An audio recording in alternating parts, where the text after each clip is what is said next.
Today we're going to jump into basically the conversion numbers, knowing your numbers, understanding your numbers.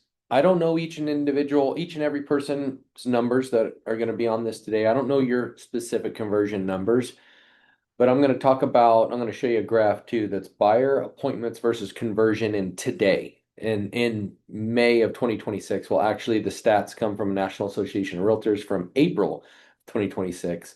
But the numbers nationally are very similar um, to all of our areas. I'll say Central California, those of you that are in California, I know we've got Idaho, California, Tennessee jumps on every so often.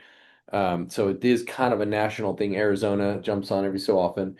And then this does get sent out through YouTube. So anyone can see it on there. So I do like to use the national numbers, just telling you that. But when I use the national numbers, they may not be your conversion numbers. Your conversion numbers are different. Your personal ones. And then I'm going to go over how you can sharpen your personal numbers and increase your percentage of conversion. I'll go over that. I'm going to go over some to-dos and don't-dos, some don't-dos and some to-dos that'll help you to get in that mindset and groove so you can convert your numbers at a higher level. I'm going to go over that. I might actually pull up some stats that I used in our sales meeting recently. They were, let's see, I'm gonna pull it up here in a second. They were normal local numbers, but they were pretty common numbers for the area, showing some increase in conversion, increase in where we are in numbers, like listing numbers. Sorry, got a little sidetracked. Listing numbers, increase in your listing numbers. So a lot of this is a mixture, right? It's a mixture of what's going on in today's market. So I want to get hyper specific to April and May of 2026. Hyper specific. I pulled some graphs. I did use some AI. It's okay because it actually pulled from National Association of Realtors, so it pulled specific stats. And all of you can do this. Being in the groove every day means you're in with technology every day. And at our fingertips in all of your brokerages, you have the most top of the line number one technology there is out there. Every agency, every brokerage, every company out there is going to try to say they have the most up-to-date technology. Don't listen to it. It's all the most up-to-date technology. You all have it. You can all do this every day. I do. I'm in it every day, and I suggest you do it. Now, I will say, don't use AI technologies to value houses. Don't do it, guys. Don't do it. Especially those of you in the non-disclosure states. It's not a smart thing. All it is pulling active listings. Don't do it. You can use it to help sharpen what you researched. You can sharpen that. You can plug in the data and have it put together some graphs for you. I went to my daughter's science fair day before yesterday, and half of they use those sandwich boards or whatever they call them, presentation boards, and they're all doing that. They all have graphs. All the graphs I know exactly because I pulled my graphs through there. I plug in my information, it kicks out graphs. It looks exactly like my graphs. So I know it's a ChatGPT thing or some sort of AI tool that they're using to create the graphs. Isn't it like getting easier and easier even for these kids to pull graphs? It put it all together, it does it. That's how I do my graphs. But I pull the information, I pull the data. You are a professional. There is nothing going to take the place from you pulling the data, using AI to be able to put the graphs together, to put the content together, to put your listing packets together, to put all your stuff together to make your appointments look so, so good, so top notch. You can do that. Do it. It works well, but you've got to pull the data. Don't just let the data, don't just do it that way. Anyway, don't just like let them search the data. Don't do it. All right, so before we get started, does anyone have any wants, needs, before I jump into leads versus conversion ratios and all this math that your head's going to be boom blown today? So I hope. I hope I give you that much good knowledge. Is there anyone that has anything you need to cover? Going once, going twice. And you can always speak up. It's open forum. The first thing I'm going to show you is a graph that I created, and this is going to kind of set the stage of what we're talking about today. Real estate agents, buyer appointments versus conversion. This is as of May of 2026, but if you look at the bottom, it says that it used NAR existing home sales reports from April of 2026. And I'll explain out what the conversion is in item number 3. But to start out with item number 1, um, the headwind is a real thing. If you think that, your struggle is not being felt by anyone else, rest assured, it's felt by everyone. It's felt by everyone. The reason why I was going to pull and show the stats from our sales meeting that I pulled up was, but I think I won't because it's hyper focused for Tulare County and Central California. I won't show it, but what I will is I'll talk about it for a minute. Neutral market, neutral sales market, just remember, is below, it's like 3 to 5%. We're pretty much in a neutral market right now, but I want you to remember, we've got a new Federal Reserve Board coming in. We've got Jerome Powell, our current Federal Reserve Board, saying that inflation is high. Now, let me tell you this. Have any of you gone out lately and bought like some frivolous thing that you didn't need at all because you have that much money and because it's priced really, really good?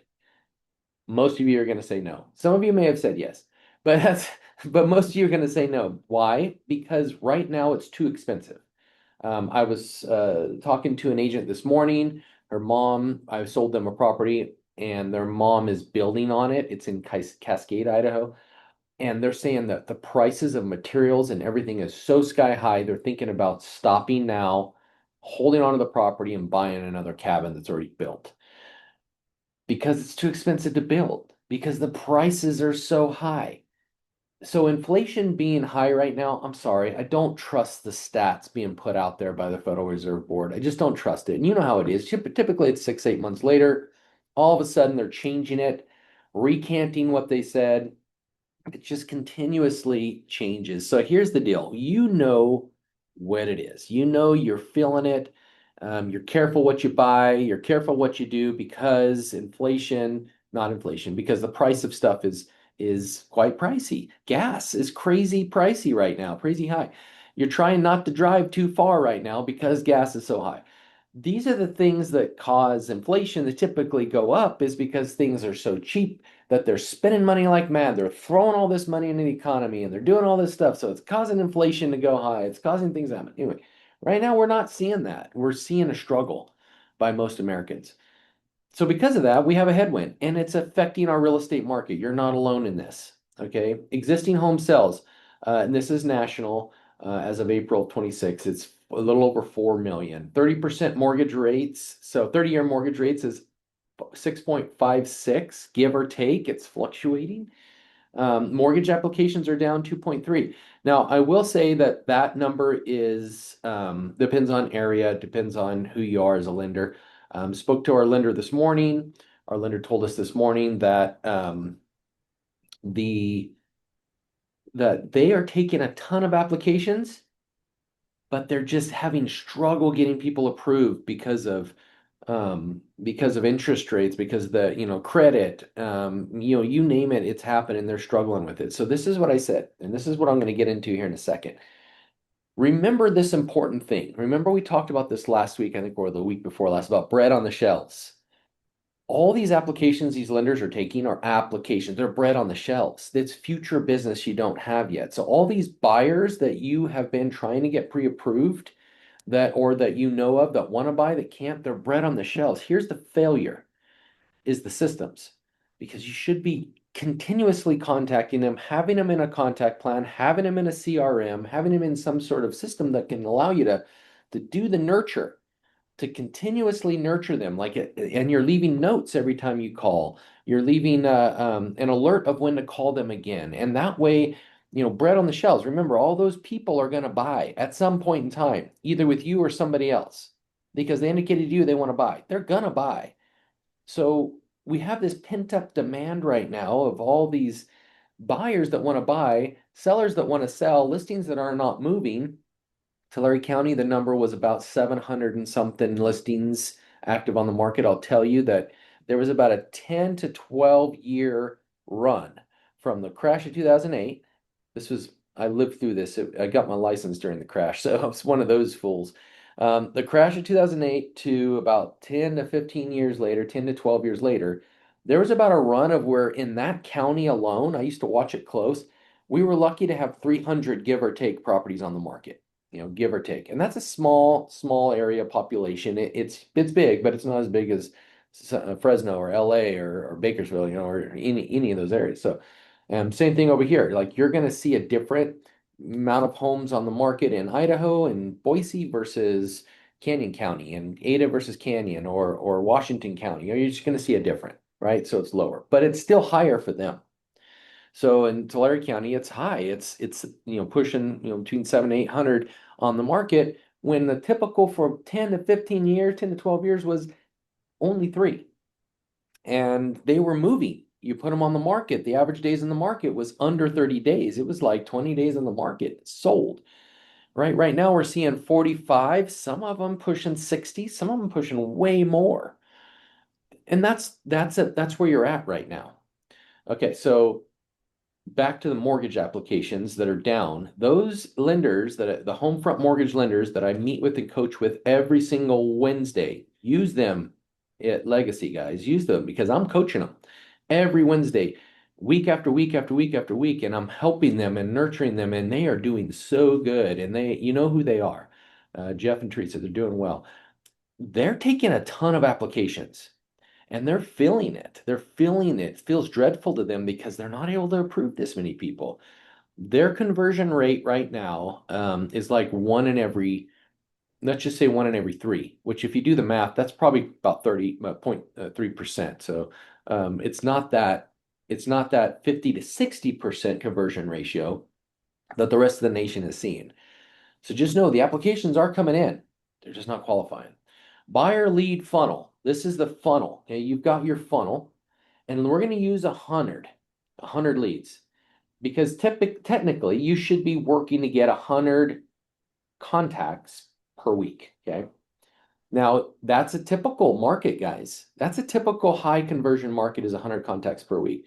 If you're not doing anywhere near that, you might start to realize that this might be why I'm not selling as much as somebody else. And I'm going to give you some pointers on what to do to change that, okay, on how you can do it. But we're going to use 100 because that's a typical number a normal agent, a normal market should be contacting. Okay, that's right now we're using as a starting point. So let's just say 20 to 30 connections. That's 20 to 30% lead to connection. Lead to connection. 5 to 12 appointments set out of that. That's a 25 to 40% of connected leads. Okay. So that's your appointment set. 3 to 8 appointments met. That's 50 to 75% of appointments met. Now here's where the truth in the numbers lies.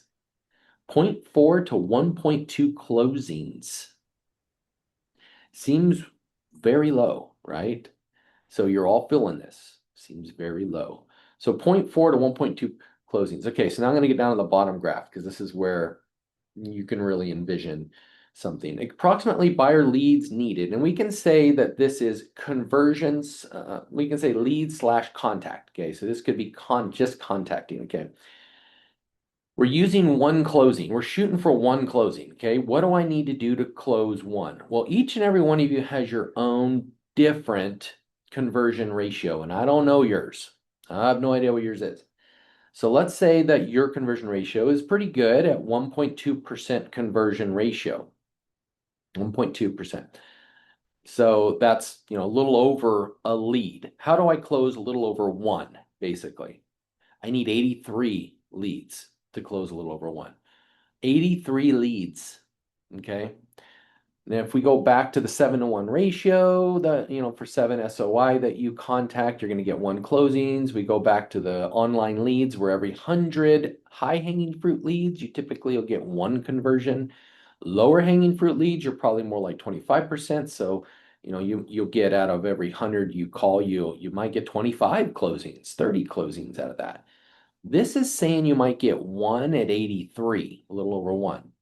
Okay, so if your conversion ratio is 0.8%, it's going to take you about 125 leads to get Not even one, just slightly under one. Okay, so that means you're a little higher. So to get one, you're about 125. 0.4% conversion ratio. If you're that low, it's going to take you about 250. Sharpen your skills, sounds like is what needs to be happening right now. We need to be sharpening our skills, right? I'm going to explain this out a little more thorough, okay? Here's a little more thorough explanation. All right. So, 0.8% of a conversion, the math means that 0.8% of leads turn into closed sales. So the formula is this, for one closing, if 0.008 is 125 leads to get that one closing. Okay, so 8% feels confusing because it's less than one, right? But less than one out of 100 closes. It's a little bit hard to understand and grasp, right?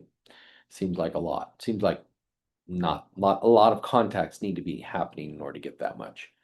So what do you got to do? What has to happen to get you to be able to close that many? Here's my suggestion. I'm going to show you one more graphical here. You've got to get hyper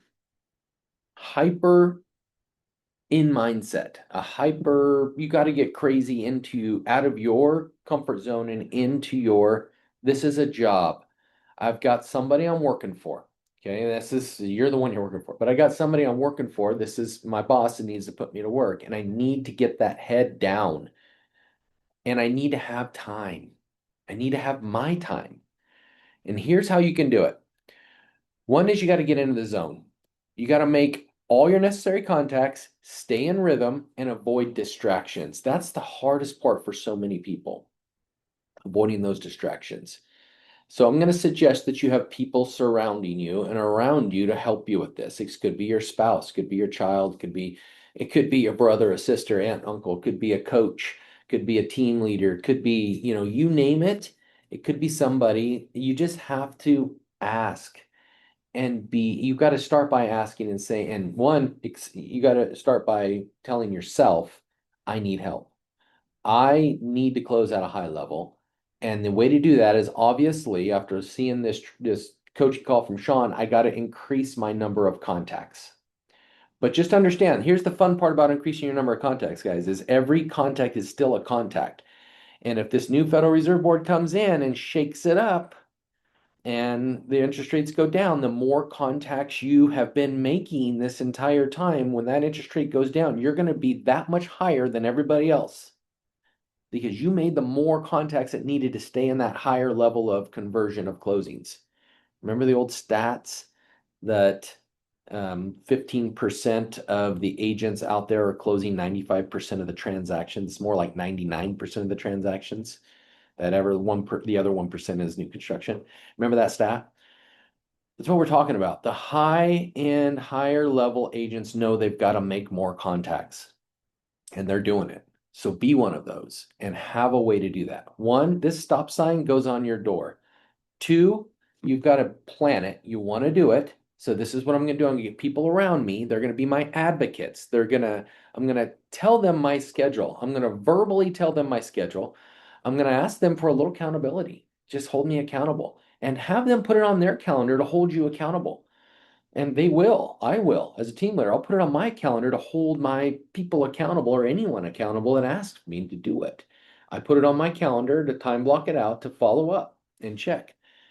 Stay on task. Here's a huge thing. We're easily squirrel, effect when we get this phone call, right? Phone call comes in, we lose it. And then we lose our lead generation time to sell at that higher level. Coaches, have a coach, have somebody that's kind of showing up to this. This is great. Partner to report to. You need to have somebody that you're going to report to. And that's this person. That's these people that are surrounding you, helping you do more. Or you can go to work for someone else and then they'll make you do it. Okay. They'll make you do the things that you already could be doing yourself and making much more money. Okay. Prospecting needs. You need to get into that zone. You make all necessary contacts. You stay in the rhythm. You avoid distraction. You're blind to everything else around you so you can stay focused. The stop sign goes in front of your door. This is a printable stop sign. You want a copy of it? I'll give it to you. Or you can get on the internet and search for one. I literally searched stop sign for lead generation. That's what popped up. I used to see this back after the crash of 2008. I used to see this on people's door walking through the office. This isn't something new. This just didn't just get created. This has been around in the history of all sales. Is a stop sign that goes on the door that says stop, I'm lead generating. I've seen others that say stop, I'm lead generating. What are you doing right now? I used to see that. What are you doing? Like, you shouldn't be knocking on my door. You should be in your office working right now. So I would see this on all kinds of agents' offices. Have an office. That's a big one. Have a place where you can have alone time to focus to make this high level conversion lead generation time. Here's the thing. If your office has windows, should lower the blinds. My office right now, blinds are lowered. I don't want any distractions out there. I need to be hyper focused on what I'm working on this morning in here. Setting appointments, moving on to the next, So if your window's open, you can see outside, you're going to find yourself staring outside. At my house, I overlook kind of a wildlife preserve in the back.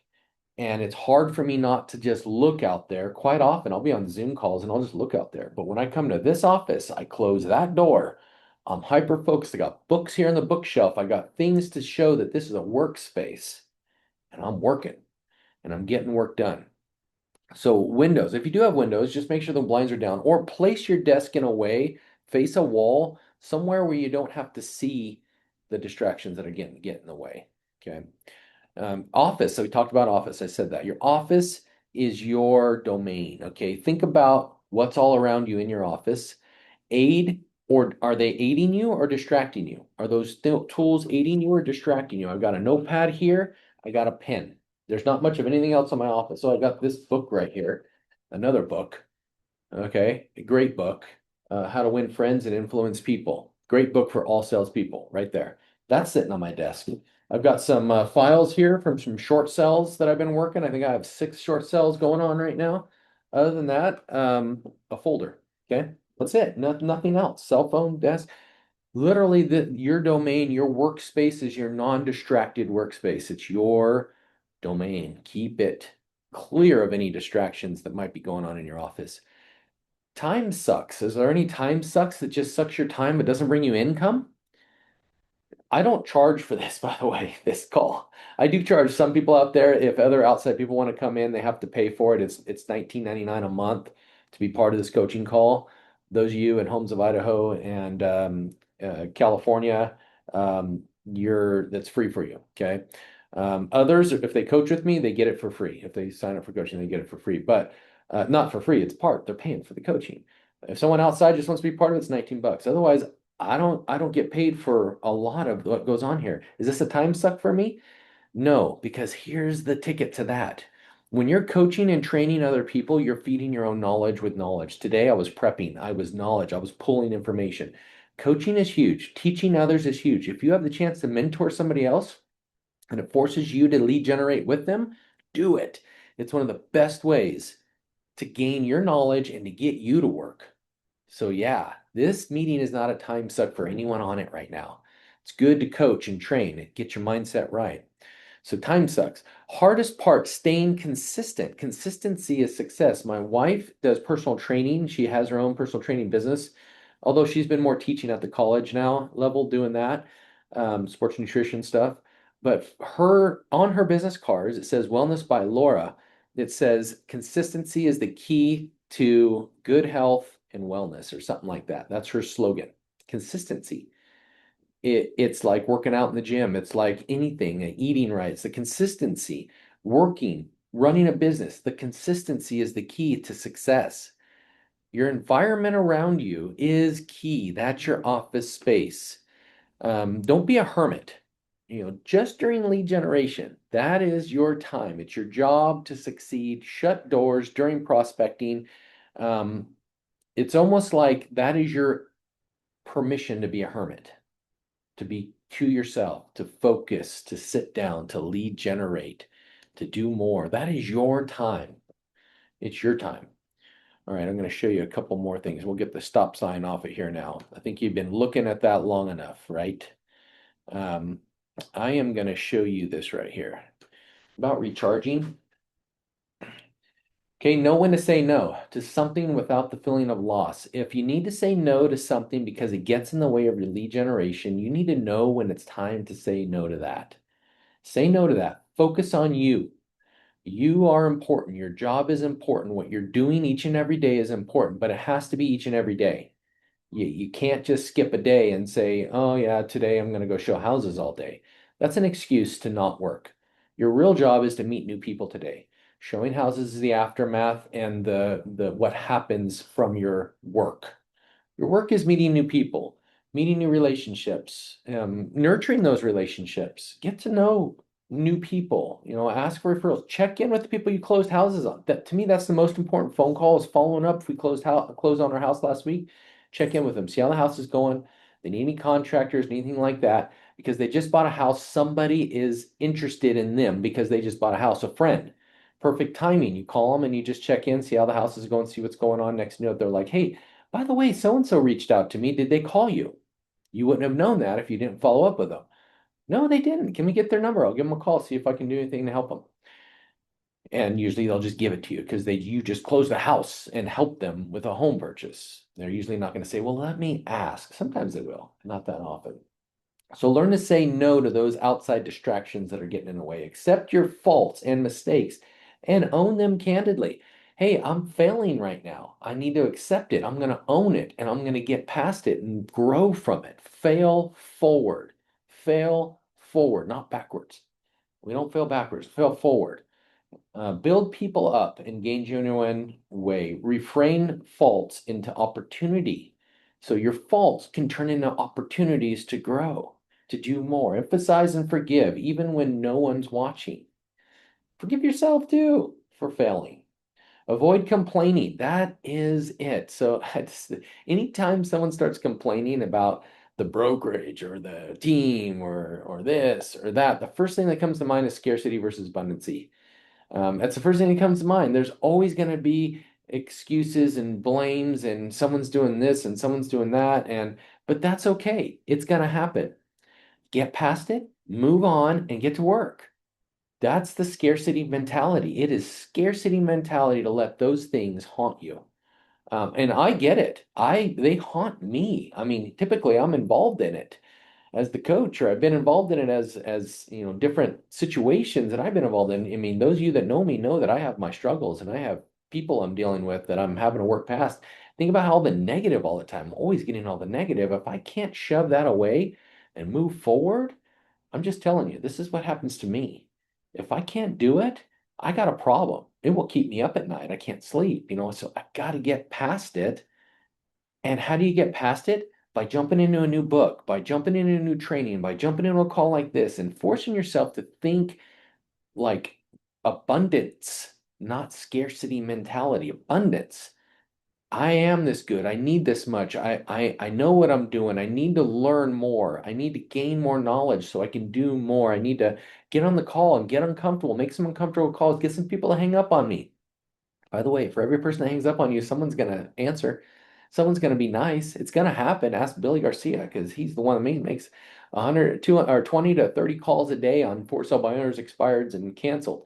And he gets a lot of hangups, but then he gets listings. He got 2 new ones last week. He's got a new buyer today that he got. I mean, literally, that's what it takes is high level execution. That way, that's going to turn into the positive. You're going to learn from those mistakes. You're going to get past them. So don't complain. That's scarcity mentality. You've got this. Recognize what's in and out of your control. Literally write them down. Smile, wave, high five, nod, be. You change the culture. Don't wait for someone else to change the culture of your environment. You change it. You make it better. You give those high fives. You walk into the office with an attitude above everyone else's and give high fives. Make them look at you like, what is going on? What did he eat this morning? What did she eat this morning? What was in her Wheaties? Remember the old Wheaties commercial? What was in her coffee? What was in his coffee? Man, I want some of that. Make them want some of that from you.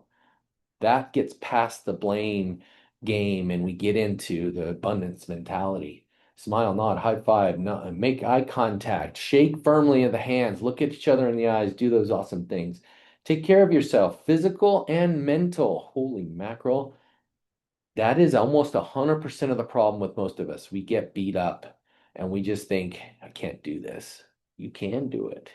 You will do it. You already did it. Now just go through the motions. Think forward like that. Think, I already did it. I already got past it. Now I just need to go through the motions and do it. Today was a successful day. It's 6 o'clock in the morning. It was a successful day. Now I just need to go through the motions of it. Yeah, this morning I spilled the coffee all over myself. I may have said a few choice words that I wanted to take back right away.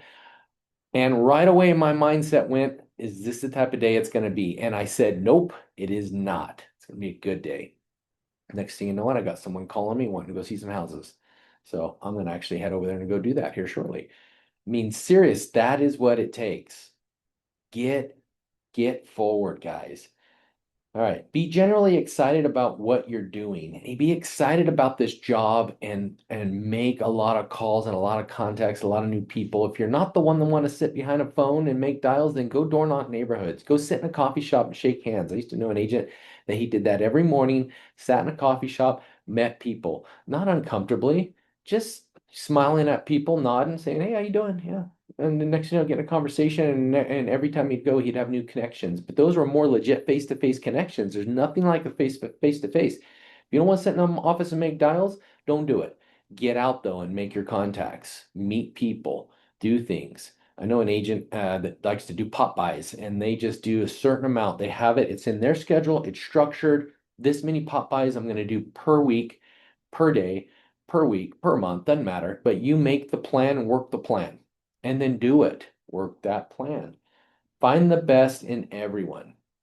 I'm telling you guys, there is nothing like finding the best in everyone, treating everyone with love and respect, getting out there, enjoying what you do, make those hard calls, smile when you make them, and go get it because I'm telling you, it is a fun job. But you're the one that chooses to make it not a fun because you're not structured doing this stuff. You are structured. You already did it. Now just go through the motions and get it done and watch the magic happen. Create your own magic. Create your own magic. I love that the brokerage in California is called Legacy. I love it. There's several reasons why. One is Kevin Blaine was an amazing person to so many people in that brokerage. And so we love that maybe we created a legacy after Kevin's legacy. But it's about your legacy. It's your legacy, yours. You create it, you run with it, you lead it. And don't let anything get in the way. Get rid of that scarcity mentality this week, starting now, and go get it.